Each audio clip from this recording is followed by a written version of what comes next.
The roll hits you before you even see the pitch. 4 billion fans screaming in unison, a wall of sound that vibrates through the concrete foundations of the stadium. It feels like the center of the world. It looks like the ultimate business empire. But step inside the offices, pull back the curtain on the books, and the math stops making sense. The richest clubs on earth are bleeding cash. They are burning through capital at a rate that would bankrupt any other industry in months. The owners who chase glory the hardest are the ones standing over the largest financial craters. It is a paradox of modern sport. You hear the deafening cheers, but behind those walls, the logic of profit has been abandoned.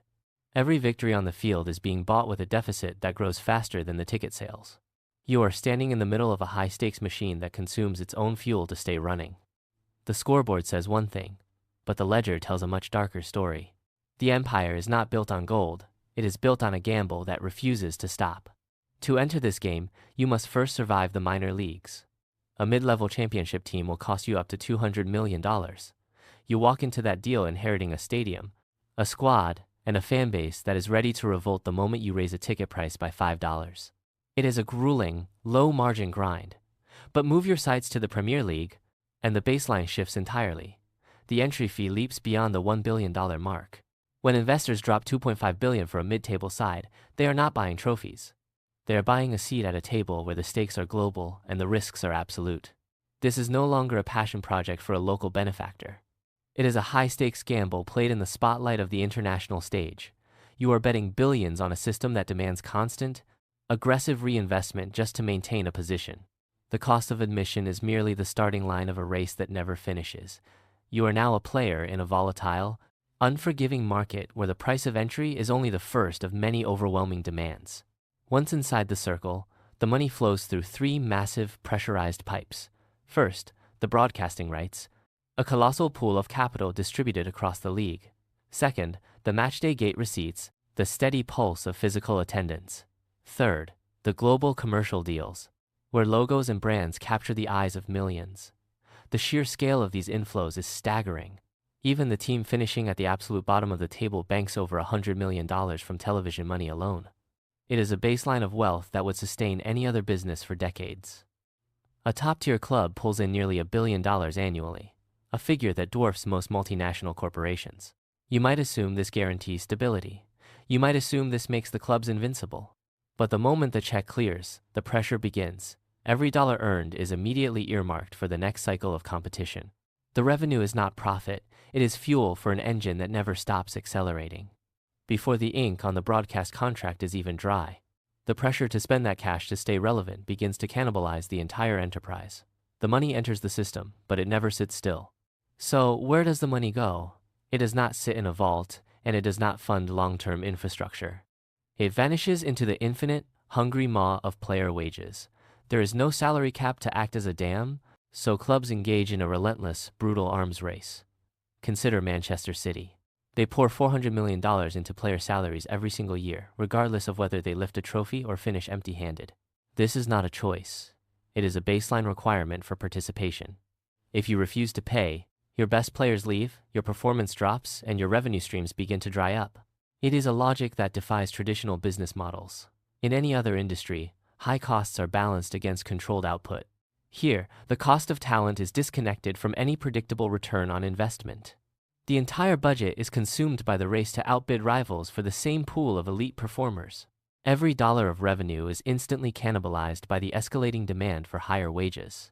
You are not managing a business to generate a surplus. You are managing a furnace, and you must keep feeding it cash simply to maintain the status quo.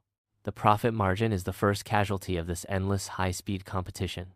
If player wages act as a constant drain, the transfer market serves as a volatile, high-stakes casino. Here, the rules of prudent investment simply do not apply. You commit $100 million to secure a single player, convinced that his arrival will shift the balance of power. You sign the papers, you announce the arrival, and you watch the market value spike. Then, in the blink of an eye, the reality of the sport intervenes. One mistimed tackle during a routine training session or a sudden, sharp pop of a ligament in the first week of a season changes everything. That $100 million asset is suddenly reduced to a liability, sitting on the sidelines for months or perhaps for the remainder of a career. There are no refunds in this market. There are no insurance policies that cover the loss of competitive potential. The money you staked on that player is gone, vanished into the air, while the contractual obligation to pay his wages remains locked in place.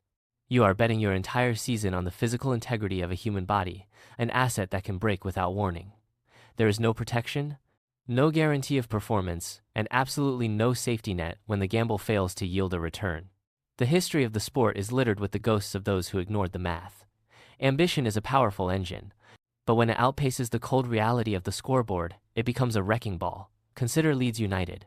They borrowed heavily, banking everything on the dream of European glory and the massive payouts that were supposed to follow. When the results faltered, the debt did not vanish. It grew. They collapsed into the third division, stripped of their talent and their status, a cautionary tale for every owner who thinks they can outspend their way to stability. Then there is Portsmouth. They reached the pinnacle, lifting the FA Cup in a moment of pure, unadulterated triumph.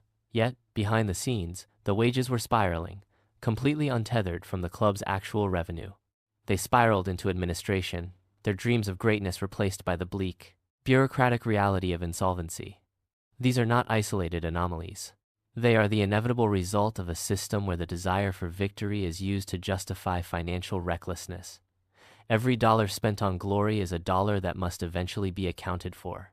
When the debt mounts and the wins stop, there is no safety net. The scoreboard eventually demands payment, and for those who built on debt, that payment is the collapse of the club itself. The core problem is that winning is a zero-sum game.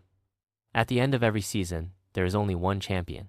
For that single team to stand on the podium, 19 others must fail. This creates a relentless, suffocating pressure. You cannot simply stand still. If you do not invest, you fall behind. If you do invest, you are merely matching the arms race of your competitors. The revenue you generate is not profit, it is fuel.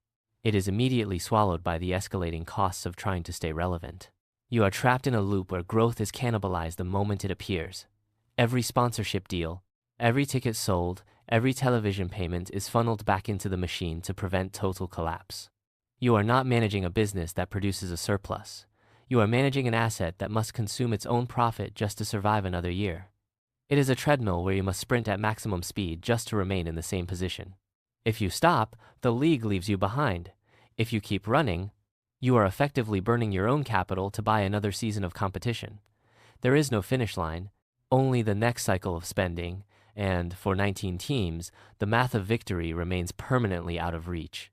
The absurdity of this system is not limited to the bottom of the table. Even at the very peak, where revenue reaches record heights, the model hemorrhages cash. Look at Chelsea, a giant of the modern era, yet they recently reported losses exceeding $200 million in a single season. This is not a failure of management or a lack of global reach. It is the business model itself. The top-tier clubs have become black holes of capital. They generate massive sums, only to see that money vanish into the infinite requirements of squad maintenance and payroll. When an organization loses $200 million in a year while playing at the highest level, it proves that the traditional rules of commerce no longer apply. Success at this level requires such aggressive investment that the club essentially becomes an asset that consumes itself. You are not building a sustainable enterprise. You are fueling a fire that demands more wood every single day. The more you win, the more you must spend to keep the machinery moving. It is a structural contradiction that persists, despite the billions flowing into the game. The math does not lie. Even for the giants, the pursuit of victory is a path that leads directly to self-destruction. If the operational math is broken, why do investors still line up to buy? The answer requires a radical change in perspective. Stop looking at the annual balance sheet and start looking at the horizon. The Glazer family proved this when they bought Manchester United for $800 million in 2005. For years, they faced relentless fan protests and thin margins. They endured the criticism while the club posted paper losses that would have bankrupted a traditional firm. But they were not playing for the matchday receipts, they were playing for the brand. By focusing on globalizing the club name, they transformed a local sporting entity into a worldwide commercial powerhouse. Decades later, that initial $800 million stake had surged to a valuation of $6 billion. Along the way, they collected over $1 billion in dividends. The lesson is clear. You do not buy a club to win trophies. You buy it to own a piece of global culture. If you obsess over the scoreboard, you are trapped in a cycle of decay. But if you treat the club as a long-term asset, waiting for the brand to saturate the global market, the math finally changes. You ignore the red ink today to secure the massive valuation of tomorrow. The final lesson is written in the debris of those who failed to understand the game. To own a football club is to stand at a permanent crossroads. You must decide immediately. Are you a patron of vanity, or are you a steward of capital? If you walk into the boardroom treating the club as a trophy, you are signing your own financial death warrant. You will chase the fleeting high of a championship, pour every cent into a squad that cannot sustain itself, and watch as the club burns through your wealth. The scoreboard is a siren song that leads directly to bankruptcy. But if you look past the pitch, if you treat the club as a long-term asset, you gain a different vantage point. You accept the thin margins, you endure the volatility, you build the brand across borders, waiting for the valuation to climb while the rest of the world is distracted by the final score. The choice defines the legacy. Obsess over the goal, and you lose the empire. Focus on the horizon, and you might just emerge as the one who truly wins. The stadium remains, the fans continue to roar, and the cycle continues for whoever holds the keys next. Choose your path wisely.